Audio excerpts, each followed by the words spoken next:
Good afternoon. Welcome to the Human Service Committee meeting. We will start the meeting today with the Pledge of Allegiance. I pledge allegiance to the flag of the United States of America and to the republic for which it stands, one nation, under God, indivisible, with liberty and justice for all. Thank you. And can we have roll call, please? Mrs. Burdick. Here. Mrs. Ricketts Wales. Here. Mr. Barnes.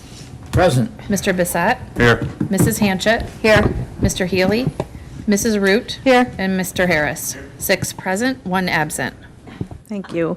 Can I have a motion to approve the minutes of June 18th, please? Hanchett moves. Root will second. Any corrections or comments? All in favor? Aye. And that's carried. And now we have Kimberly from Office of the Aging, filling in for Anita today. Welcome, Kimberly. Thank you for having me today. On our monthly report, a couple things I just wanted to highlight. If you look at the very first line, telephone calls at the front desk, compared to this month last year, we are up over 200 more calls. So there just are, people are aging into our services every day, and because of that, we are feeling that. We've done almost twice as many health insurance counseling appointments this month as this month last year. And our case management, if you look a couple lines down, is up from both last month and up from a year ago. You guys have been busy. We are very busy. We have completed our TCE tax program. At the completion, the total refund amount for seniors in Allegheny County was $448,919. We estimate that we saved seniors an average of $200 per person, which comes to $110,400 that we saved residents. In May, we had a couple notes. The GoGo Grandparent Program, which is a partnership with New York State and Plan B Express Transit to serve transportation on clients that we can't serve with our volunteer program, ones that need to go out of town. We have 35 rides scheduled. We have 7 new clients, 6 previous were served. And we also distributed 30 food boxes to seniors in conjunction with Accord.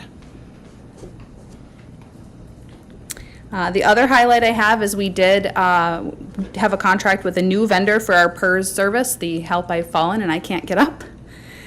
The new installs have gone smoothly. We're all done. We completed 180 clients to the new service in less than 2 weeks in conjunction with Noise and Medical Guardian. No complaints? They're working No, okay? it's been very smooth so far. We're liking it a lot. Good. And the clients are liking them? Yeah, so far we haven't had anybody that has an issue with it. Good, good. And then the last thing I just want to say is everybody's favorite event of the entire year, the senior picnic, is next month, August 5th. We do have over 350 participants already signed up, and we anticipate they will continue to roll in.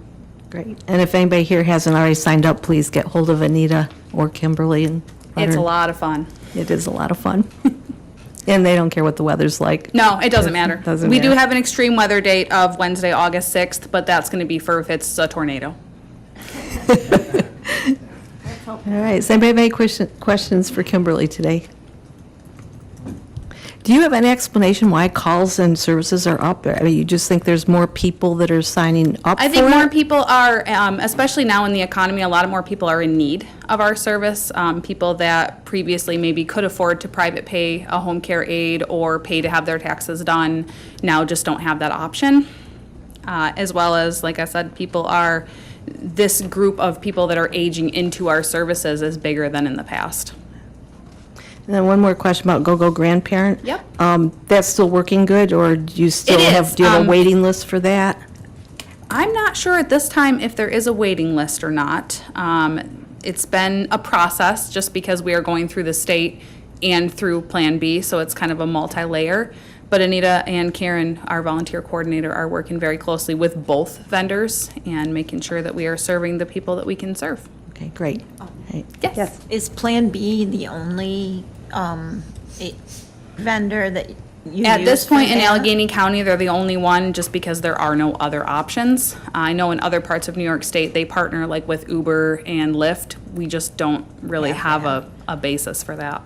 How many vehicles does Plan B have? Do you know? You probably don't know. I don't know. I don't know how many drivers they have on staff. But more than one. Yes, yeah. Because I see them all over the place. Yeah, we do a lot of transports, a lot of dialysis transportation, and a lot of appointments to the VA in Bath, to Buffalo, to Rochester, stuff that our volunteer program just doesn't cover. It has been a nice addition. Yeah. Any other questions? All right, thank you, Kimberly. All right, thank you very much. Next, we have Tyler Shaw, Public Health Director. Welcome, Tyler. I know Tyler's been busy at the fair. Good afternoon, yes. Just a quick highlight on the monthly report. Our children's services numbers are down slightly, but that is normal for this time of year with summer break in the school districts. We do get a lot of referrals from our school districts, so not surprising that we're seeing those numbers decline just slightly. Just 3 other items that are not on the monthly report, but Jan did allude to fair booth. Check out our fair booth. I know there's a legislative meeting tomorrow. Stop by there. We do have our radon model house that the BOCES construction students put together for us. So we do have a radon demonstration going on, so I encourage everyone to check that out. And we're doing some general public health education on tick bite awareness. A big thank you to Todd Goho and the Almond Girl Scouts. They hung a tick awareness sign in Almond Lions Park. And that was part of our Nice HO tick awareness grant that we received. And last but not least, on the tick front, if you remember our community health assessment, we got over 2,000 responses from community residents. And one of our questions was, have you or someone in your household had a tick bite or illness caused by a tick in the last 2 years? We had 1,717 responses to that question. So I'll give this to Tiffany for the minutes, but it does break it down by who has had an interaction or someone in their household with a tick bite or an illness by township. Obviously, the most populous areas have a little bit more interactions, but it is pretty widespread across the county. So, yeah. How many did you say? 717 responses. Questions? Anybody have questions for Tyler on this? All right, I guess we can move on with your authorization to apply for a grant.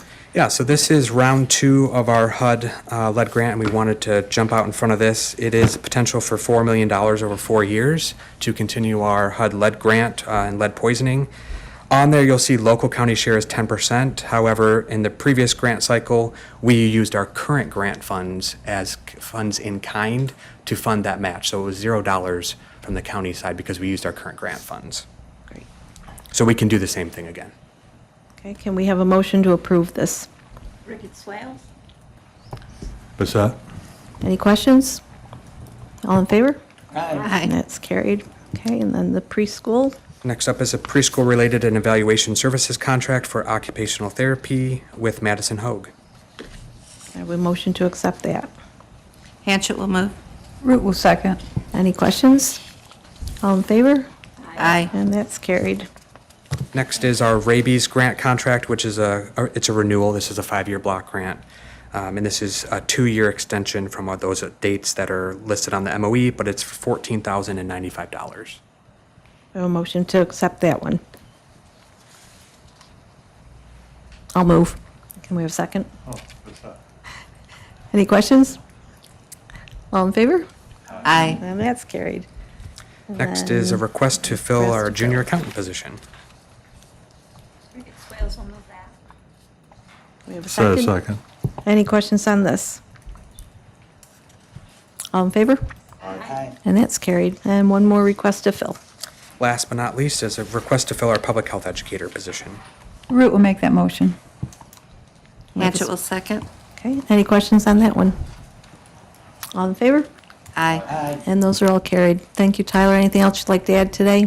That's it. Enjoy the fair. Yeah, you too. Thank you. Thanks. All right, now we'll move on to Don Horan, Commissioner of Social Services. Welcome, Don. You all have his monthly report. Good afternoon. Our numbers remain consistent, but under the section, whoops. Sorry about that. That'll happen. Under the section of the Program Integrity Unit for fraud, you'll see that that number jumped up by about $24,000 from $6,416 to $30,248. That was a result of one person who went to grand jury, was indicted, and they made restitution of $14,000. And then there was another one that we kept pursuing that dated pretty far back, and we recovered $7,225 on that one. And then there was a couple little ones. Any other questions on the monthly report? Yes, Mr. Barnes? You mentioned someone paid their fine or restitution. Yes. How does that work? I mean, if they, obviously they're breaking the law, they're stealing, but if they pay it back, they're A-okay? There's no other punishment? Basically, yes. What we try to do is we try to recover the money to return to the taxpayers of the county, even though that they may have lied on their application or something like that. We hope that we don't have to take them to grand jury, that they'll just say, okay, I did it and I'll pay it back. Sometimes we do end up going to grand jury and threaten that, okay, now we're going to prosecute you. And then hopefully they do pay it back by that time. I guess what I'm getting at is that it's really not any punishment to just pay back what they stole. To me, there should be something in addition to that, some sort of a fine above and beyond, just for causing all the work to find where they're stealing the money. And so anyway, I disagree with the fact that they're getting away with just returning the money that they owe. We do have the cooperative agreement with the district attorney's office, and I can speak to them about that. But the law aspect, I'm not very well versed in that. So that is something that can be discussed. Don, can Thank they lose any future benefits as a result of this? Yes, they can. So, Yes. so that would be a consequence. Yeah. Thank you. Don, also the cost and time required to take that through court would be substantial, I imagine, too? If you didn't work out a plea agreement? The employees that do that work are reimbursed by the Fed and the state. So there's a very little local share amount to that. So, but it can get costly And timely? and timely, yes. And I just have one more question about that. If, do you usually garnish their wages if they're working, and if they're not working, how do they pay it back? We'll try to get liens, judgments. We'll take it out of future benefits if you're not cut off. So like if you get a cash grant and you owe us money, and your cash grant might be $600 a month, we'll only give you like $500 a month, and we'll keep the 100 to pay back too. Okay, thank you. So, Any other questions? Okay, we will move on to your requesting a resolution to accept an award yes. for this, Child Advocacy Center. This award is for the next 5 years. It's $50,000 a year for the maximum of $250,000 for the mobile unit for the CAC. This money will be used to reimburse salaries, fringe benefits, the expense of operating the RV. Can we have a motion to accept that? So move. Hatchett will second. Any questions? All in favor? Aye. And that's carried. And then another one? Yep. This is also to accept money for the CAC. This is from the Office of Victim Services.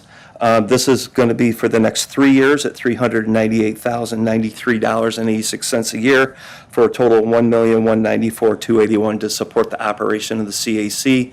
We'll also use that to reimburse salaries, fringe benefits, supplies, rents, and other operating expenses to support the CAC operation. Hatchett will move. Root will second. Any questions? Don, Cat County is involved in the CAC also, so do they also contribute this much toward it? Do they also get the same grants? No, we're the lead agency on that, so we're the ones that apply for all the money and take all the grants. Thank you. All right, all in favor? Aye. And that's carried. Then we have some agreements. Yep. The first one is the cooperative agreement between the Social Services Department and Employment and Training. Through our employment unit and social services, we do refer a lot of our clients over there for job training, to help them prepare their resumes and other experiences or anything else they need to get a job to become self-sufficient. We have a motion to accept that. Hanchett will move. Okay, any questions? All in favor? Aye. And that's carried. And then we have the same agreement for the Yep. previous year. Yep, same, this one's just for 2024, same service. Okay, can we have a motion for that one? What's that? Second? Any questions on that one? All in favor? Aye. And that's carried. And then we have a request to fill. Yep. I'm asking to request to fill 2 account clerk typist positions. One is due to a promotion. The one account clerk typist went to another department to be a senior account clerk typist, and then the other one is due to a retirement. Root will make that motion. We have a second? Any questions? All in favor? Aye. And that's carried. Thank you, Don. Anything else you'd like to add today? No, thank you. All right, thank you. Enjoy the rest of your summer. All right, so do we have any unfinished business today? Any new business? Go to the order. I will take a motion for adjournment. That sounds second.